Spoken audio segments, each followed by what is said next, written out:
Welcome back to Believe in Jets, a New York Jets podcast on the Believe Podcast Network. My name is Rami Lavi, and joining me, it's been a minute. It's been hectic and busy, so lucky we got this guy on again, Antwan Staley. Antwan, how you doing? How's it going over there in Florham Park? I'm good, man. It's been a rough times for the Jets, as everybody knows. So I don't need to necessarily tell everybody that.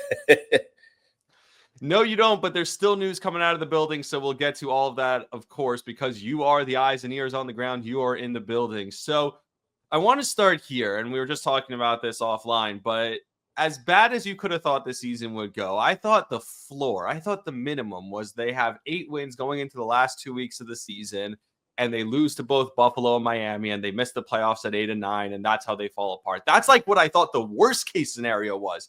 I didn't expect the season to be over before Thanksgiving and for the team to have quit on the field in Arizona, which they clearly did. Could anyone have seen this coming? Not like this. I don't think. I mean, I knew they had issues. I talked about it with you and some other people. Coaching, I thought, was a big issue coming into the year with Saleh. Obviously, he got canned on October 8th, and I think now coaching is even more of an issue with Jeff Ulbrich. I don't think firing Robert Saleh, and I've said this multiple times. I'm not saying that Robert Saleh, I'm not saying he's Vince Lombardi or anything, but when you fire him, you're putting more on Jeff Albert's plate. And now you got a defensive coordinator that's trying to, call plays, but also be a CEO of a team. So I think that's an issue. Obviously, I think the defensive line isn't nearly as good as I think some people thought it would be. And, you're seeing them even last year. I mean, I thought they gave up a lot of yards on the run. This has continued to be a problem. And now they got a problem stopping running quarterbacks, which they're going to face another one this week in Anthony Richardson, too. So I think Shane Steichen saw the film from Arizona, was like, yeah, this is probably a good idea to start a guy, Anthony Richardson, who can move as opposed to a statue in Joe Flacco, which I think would benefit the Jets. So I think that's it. And obviously, Aaron's not playing well. I mean, there's no way around it. I don't think he's been horrible, but I don't think he's not nearly been the quarterback I think a lot of people expected. And I think a lot of that has to do with age too. I mean, he's not as mobile as he used to be, and then that's apparent. And then his accuracy is not what it used to be either. I mean, I saw a play during the Arizona game, and he had Corley and he had Garrett Wilson like wide open, and he couldn't get the ball to either one of them. And then he's just waiting and waiting. So I don't. It's a lot of issues with this team. We could probably be here talking 2 hours about all the issues there, but the fact of the matter is they have underachieved, and also I think they're just not as good as I think a lot of people expected them to be. So many different directions we could go in. Let's start here. Let's start from the top. The first thing you said, Ulbrich. I think, yes, they're worse off because of the Ulbrich decision, and I don't think it's necessarily on him. I think Woody Johnson, this is a case where the owner wanted to make a move just for the sake of making a move, and there was no plan in place. Like, do you think he thought about that at all? Or he was like, hey, I'm just going to fire Saleh and see what happens? It seems like there was no plan, and Ulbrich wasn't ready for this, clearly. Well, that's the thing. Like when I tell people in the NFL with interim coaches, they typically don't work. This is not the NBA or hockey or The Major League Rizzler, though, Baseball. in New Orleans. Yeah, so for me, like they rarely these decisions work in the NFL, and I think part of it is you still have a lot of the same issues that you had with the previous regime. I mean, this is solid staff, and now you're taking away the CEO from an organization, and now you're putting more on the plate for Jeff Ulbrich, who's never been a head coach in this league before at all. So everything he's learning all this like as he goes. And I think that's apparent too. I mean, even just looking at the challenge situations last week against the Cardinals, like, I mean, you just see the inexperience from week to week at times. And I like Jeff too, but I just think he's in a no-win situation, one that he didn't ask for. And I think a lot of that has to do with Woody Johnson. I know he said this is the best team he's seen in 25 years roster-wise, but I didn't think so at all. I think this roster is very flawed. I think people see that now, and it's definitely a lot of issues there. But I think coaching, for first and foremost, is their biggest issue, and it continues to be an issue. And it's going to be an issue at least to the rest of the season.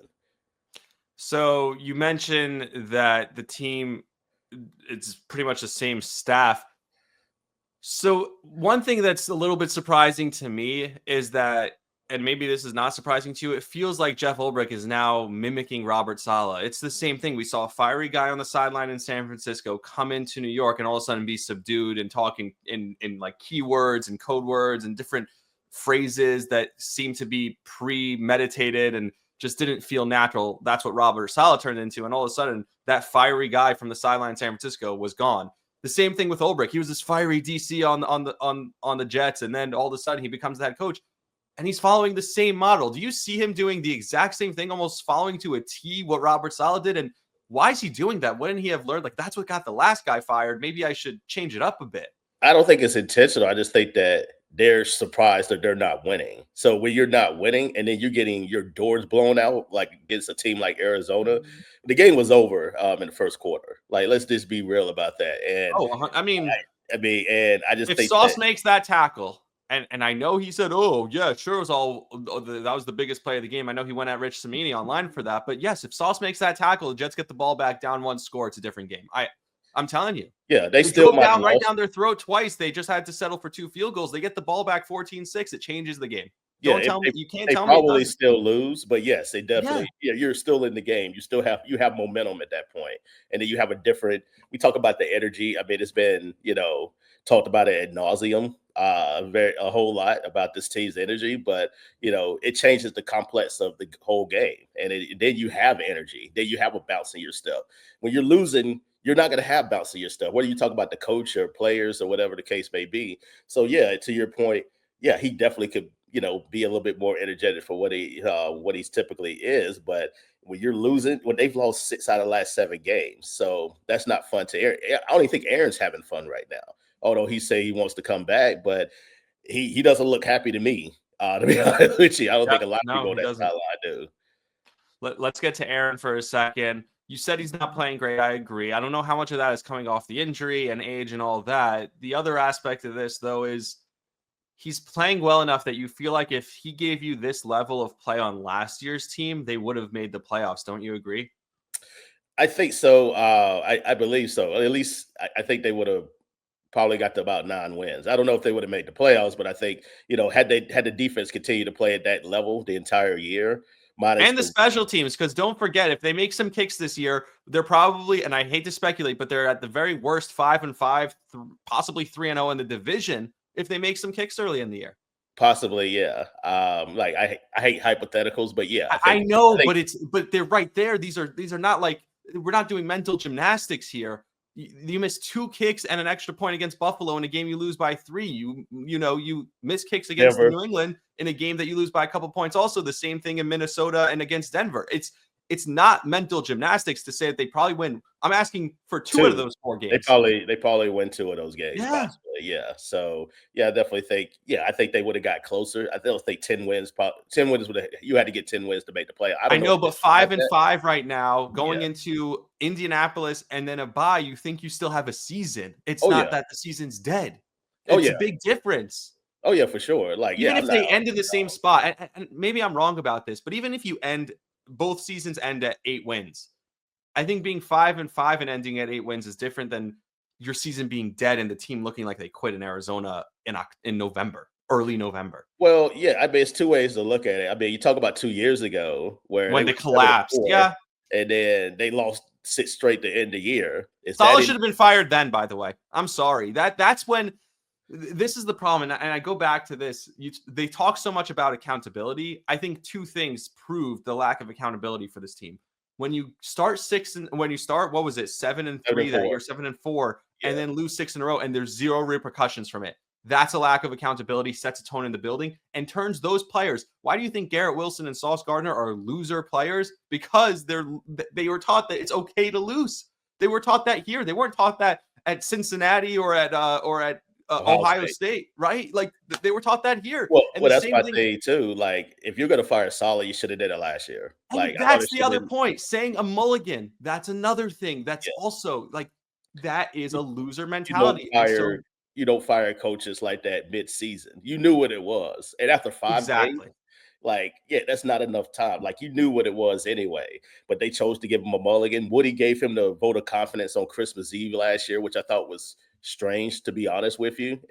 again, another thing that's why I talked about it on last year's podcast. I mean, that is a loser mentality. You're giving them an excuse. They went out against, I know the first game was against Washington, but then they Right. went out They against almost lost Miami. that game too. They lost that game and then go out against Miami and lay an egg, right? Because you just gave them this vote of confidence. Well, no, they Oh, beat Washington. They got blown out by Cleveland, and then they beat New England. So that's what it was. ridiculous. I Yeah, mean, yeah. Oh, it was right. It was right after the Miami game that we're like, oh, we yeah, like this team. correct. Yeah, they Oh, lost 30-0 to Miami, which they got I thought he eliminated. should have been fired the day they lost to Miami.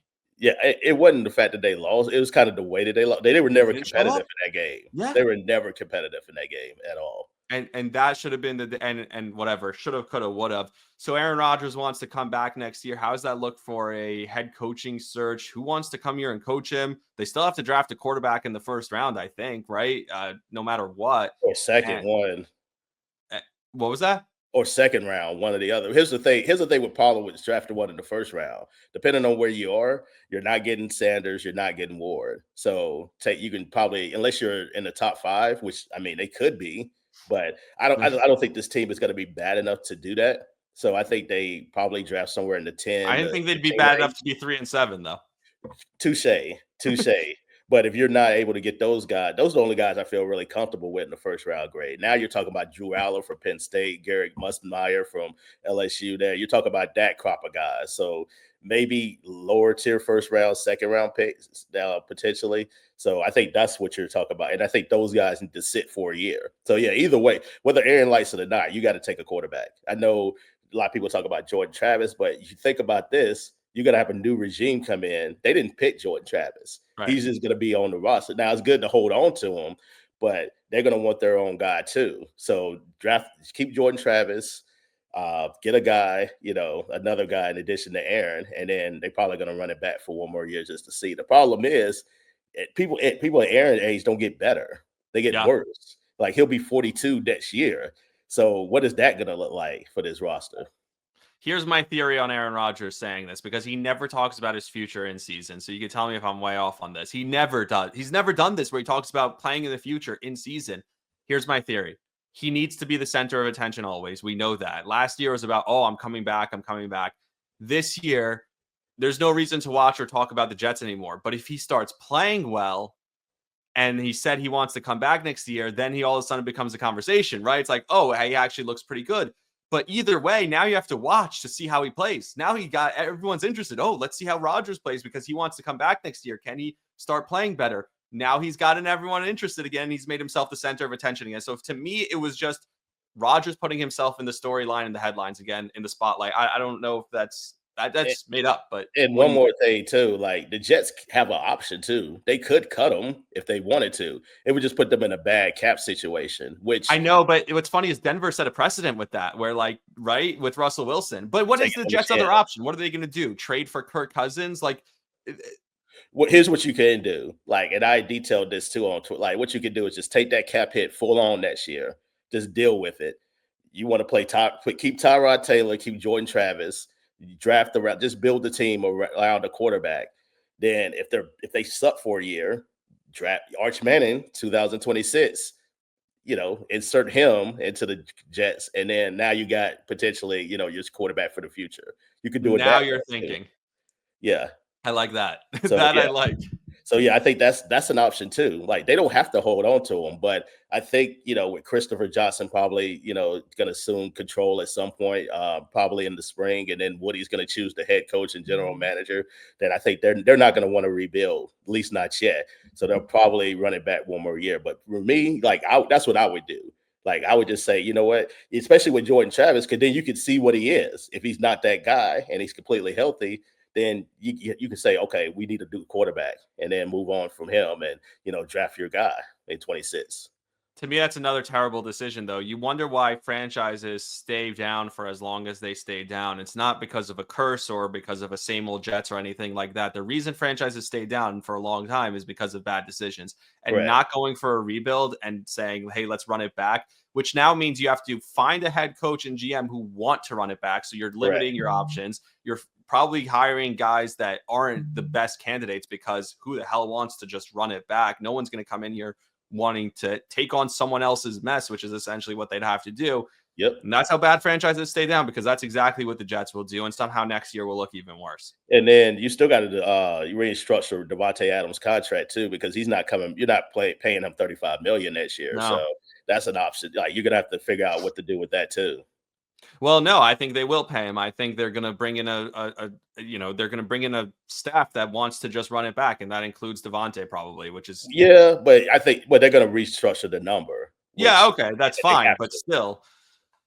All right, the rest of this year, let's talk about this. Week 11, they did a tackling. You tweeted this out. They did a tackling presentation for the team in week 11, which is what elementary school kids do. And we're doing this in week 11. But he did it for the full team. Did he perform it for the media crew as well, or just for the full team? Oh, just for the team. I Oh mean, I my would have God. loved to see it in the. Yeah, exactly. I would have loved to see it. Maybe that is a question I could ask him on Friday. Yeah. Just got to Can he demonstrate. show us the tackling? Maybe he'll bring you Yeah. guys into a room. Exactly. But we spoke to Sauce on Wednesday, and then we asked him, like, did you feel like you need a tackling presentation? And he said no. He said he didn't think the team needed it. They said they know how to tackle. They just have to get better at it. Whatever you I'm just relaying the information. Like okay, whatever. I think but I don't know if this was said back to him. They might know how to tackle, but clearly they didn't want to. I mean, that's a fair point. I mean, especially when you're getting killed the way they did against Arizona. They've had tackling issues for a long time. I think I know, but it was arm that tackles was and bad. lazy attempts and That was the guys running the worst. wrong way. It looked like guys who didn't want to hit themselves. It's like, Oh hey, yeah, there's some business decisions made out there on the field. It looks like whoever you want to point at, not talking about Sauce in particular, but I just think he fell into a guy that was just much bigger than him, especially Trey McBride, who breaks the most tackles so out of wrap any around tight his end. waist, like Or his jumped on legs, his back like or his legs. Yeah, yeah. you're going up his upper body. Yeah, that Sauce is not going to be able to handle that. And maybe that's why you need a tackling demonstration because of that. Speaking of Sauce Gardner, of all the things we talked about, we didn't expect it to go this bad this year. I mean, who could have seen Sauce Gardner turning into this? Like, could anyone have? How does that even happen? It's unarguable that he was one of the best corners in the league. He was an all-pro last year, and his first 2 years in the league, he's incredible. How does this happen that he turns into this? Well, I think it's a few things there. I mean, he just hasn't obviously tackle has been an issue since he's got there. No, But but he's teams are getting lost in coverage. He doesn't pick off balls. He's been getting called for more penalties. He's just not a good corner. also, I think it's been an emphasis on calling more penalties on him. Like, I don't know if it was something that was said like behind the scenes, but some of those calls, like he's always been a touchy corner. But I think more and more officials are not letting him get away with, some of the holding and some of the grabbing like he has been. So I think it's that. And then, yeah, I think, he's not playing particularly well. Like, I don't think he's playing terrible, but he's definitely not playing at the elite level that he was the first 2 years of the year. And, the Jets defense as a whole, they're not creating turnovers. Like, since Robert Saleh got fired. They never do that. But it's even worse now. Since Saleh has been fired, you know how many turnovers the defense has? 0. One. Oh, 1? I know they have 0 interceptions. Their only interceptions are the 2 Eccles picks. Correct. Yeah, they have 0 interceptions, but they have 1. It was a fumble, and I forgot what game it was. It might Buffalo or Pittsburgh. One of the I can't remember which one it was. I think it was Pittsburgh actually. No, it was the more recent one where they got the fumble at the goal line, right? And Quinn enforced it. Yeah. It was the Houston one. Houston. Yeah. That's what it was. That's what it was. Okay. So the Houston, that's the only turnover they've had since October 8th. And I talked about this on Jake Asman's show yesterday. You're probably familiar with Jake's work. He does an awesome job. I know Jake very well. Yeah, Jake's awesome. So I talked about it on his show yesterday when he had me on, and I said, even the best teams with not great defense, and you're wearing the Orioles hat and the Ravens shirt, I guess. I don't know if it's a Ravens shirt. East Carolina. That's why I went with the show. But you know that we talked about this before. I worked down in Baltimore, and I watched the Ravens-Bengals game, obviously, on Thursday night. The Ravens defense got gashed the entire game, but they changed that game. Their offense is getting booed off the field, and they force a fumble there, which changed the entire game down 21-7. It flipped the game, and all of a sudden the Ravens offense came alive. The stadium came alive. Even if your defense isn't great, a bad defense that forces turnovers is better in a lot of ways than a great defense because you flip field, you get momentum, you get the defense off the field quickly. Whenever the last few years when this Jets defense was great, they never forced turnovers. They just didn't give up a lot of yards. They didn't give up a lot of points. But sometimes you need those plays to get the momentum, to get the crowd into to flip the script. And they don't do that. Like I said, I'd rather have the Ravens still got gashed by Jamar Chase and Joe Burrow the Yeah. rest of that game, but still that one play changed the entire game. Turnovers Yeah, change if everything. you're gonna give up explosives like the Jets defense has, you better create some turnovers. Yes. Because if you're not, then you're gonna get completely just gashed the whole game. At least, and to your point, yeah, the Ravens defense is more of a bend but don't break. That's what it seems. I mean, they're gonna give up a lot of yards, but they're able to create those turnovers, whether it be with the pass rush or with the secondary too. And yeah, that's the difference between being an elite defense and being a very good defense. Even last year, I felt like the Jets were a good defense. I don't feel like they were elite defense like the Chiefs or even like the Browns too, to an extent. Oh, for Last sure. year.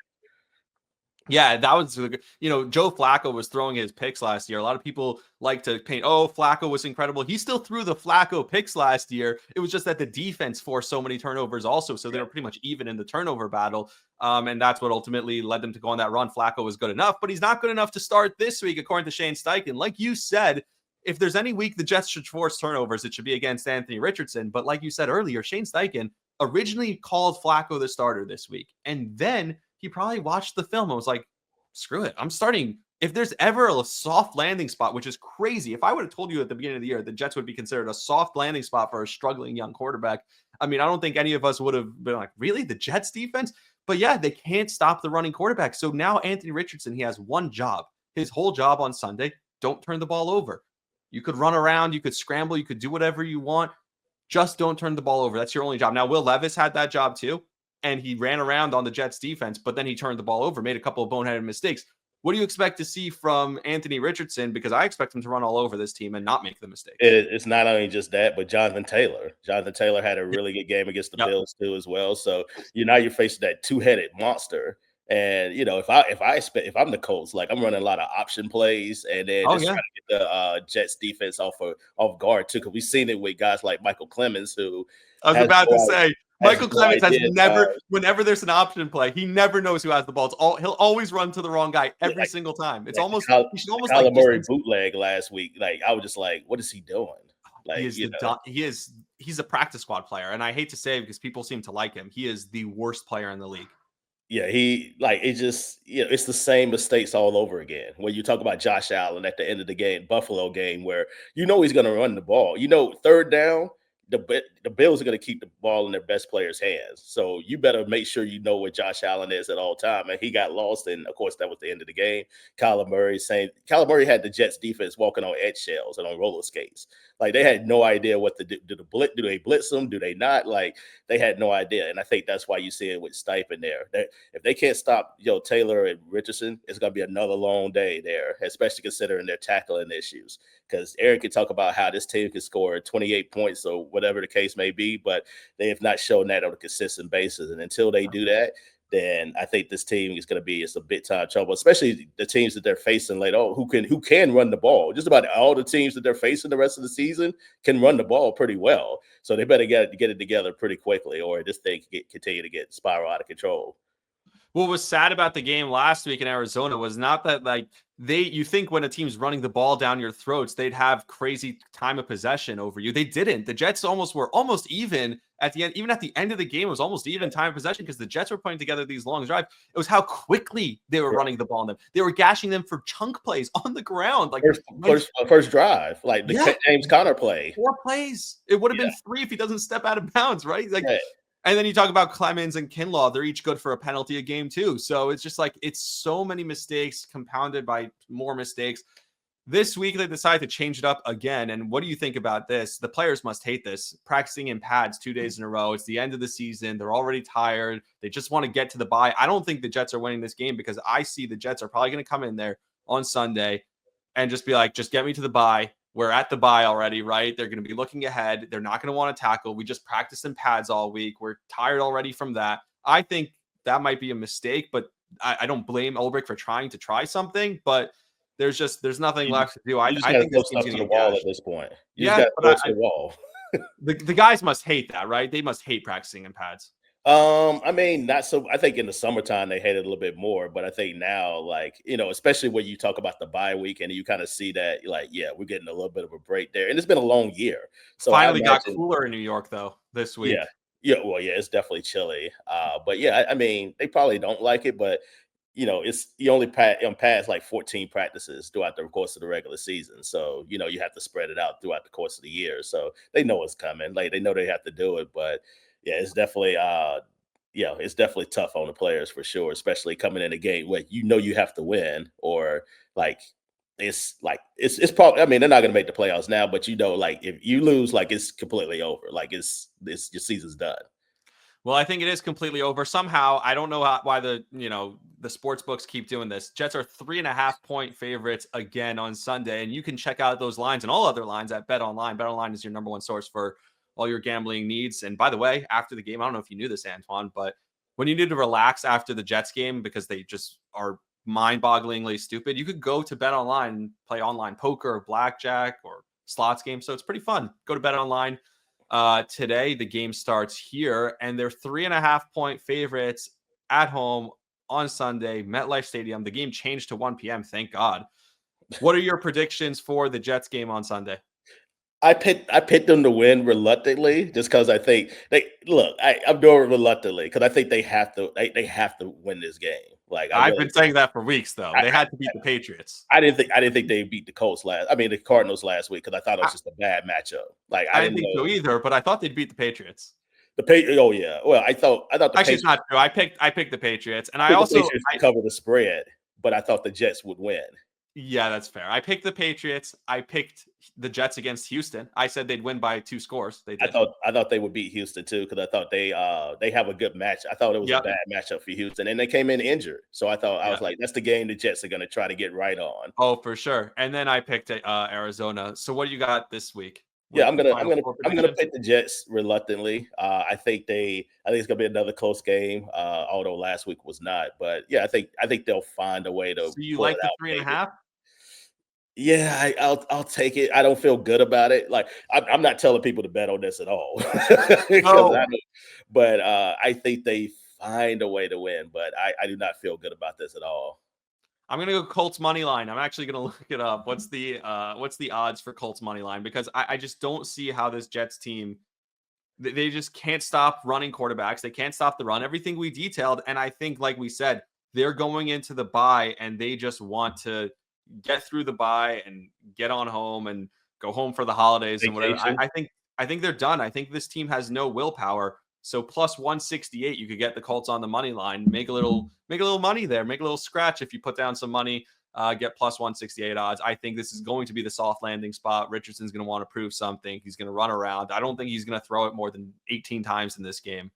Take a couple deep shots, which also the Jets have struggled with. They've struggled Yeah. with deep shots too. So that's what Richardson's good at. He's going to take deep shots and run around. It's the Will Levis method. Only now you're dealing with a team that's broken mentally and emotionally. Like early in the season, that Titans game, they don't win that game now. You know what I mean? That was kind Probably of like not. that was a gut check win for the Second half. Jets. As much Yeah, as it was a bad win, an ugly win, it was still like you had to show some heart in that game. They and don't they win that played game. they played better in the second half. And the first half Yep. they were down, but then the second half they was a completely different team, and it kind of showed people like, oh, okay, this team is starting to get together, and they end up beating New England, and you think, oh well, they have some momentum, and then they go on this 5-game losing streak afterwards. So apparently not.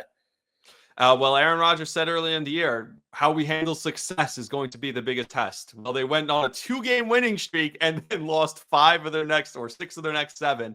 Yes. So clearly they can't handle success very well. Yeah, it definitely yeah, it's since that moment, yeah, it's been, tough sledding for sure.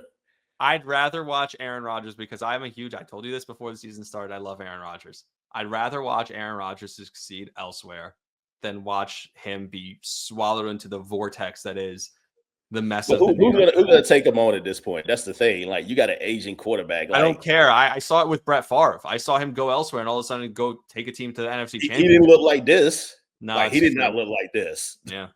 Like he was still playing at a high level. Well, send my love to everyone at Florham Park. I appreciate you for doing this. I know it's not fun when it gets to this point, but we love having you on, and so we'll keep doing it throughout the year. Find stuff to talk about. I'm sure there will be more stories coming out constantly because that's what the Jets do. That's what Aaron Rodgers does. He's a story machine. So enjoy the rest of the ride, and I'll talk to you down the line. All right. All right, sounds good. Hopefully, it's All right. better under better circumstances. I mean, it won't be, but I appreciate the positivity. Yeah, man. All right. See ya.